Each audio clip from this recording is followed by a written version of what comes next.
ലോകമെമ്പാടുമുള്ള സിനിമാ ആരാധകർ ആവേശത്തോടെ കാത്തിരിക്കുന്ന സിനിമ രാമായണയുടെ ട്രെയിലർ എത്തിയിരിക്കുകയാണ്.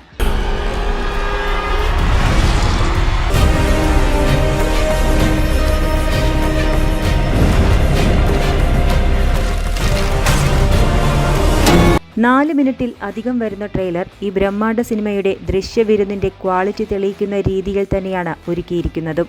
ഇതുവരെ കാണാത്ത ഗംഭീര ദൃശ്യവിസ്മയമാകും സിനിമ പ്രേക്ഷകർക്ക് സമ്മാനിക്കുക എന്ന ട്രെയിലർ ഉറപ്പു നൽകുന്നുണ്ട്.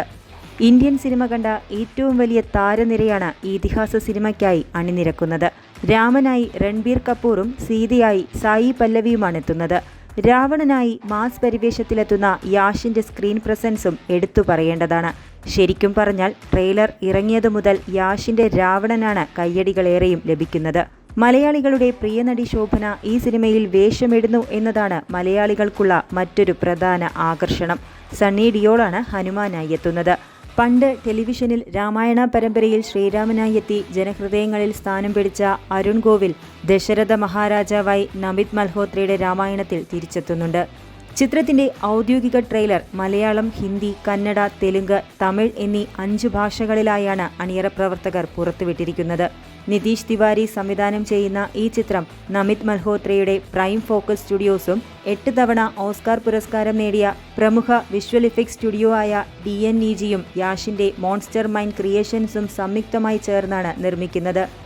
ഓസ്കാർ ജേതാവായ ശ്രീധർ രാഘവനാണ് ചിത്രത്തിന്റെ തിരക്കഥ ഒരുക്കിയിരിക്കുന്നത്.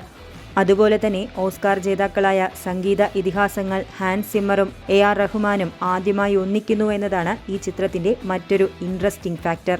മേക്കിംഗ് ക്വാളിറ്റിയിലും ഗ്രാഫിക്സിലും ഒട്ടും വിട്ടുവീഴ്ച വരുത്താതെയുള്ള മികച്ച മേക്കിങ്ങും അവതരണവുമാകും നമിത് മൽഹോത്രയുടെ രാമായണ എന്നതാണ് ഏവരുടെയും പ്രതീക്ഷ.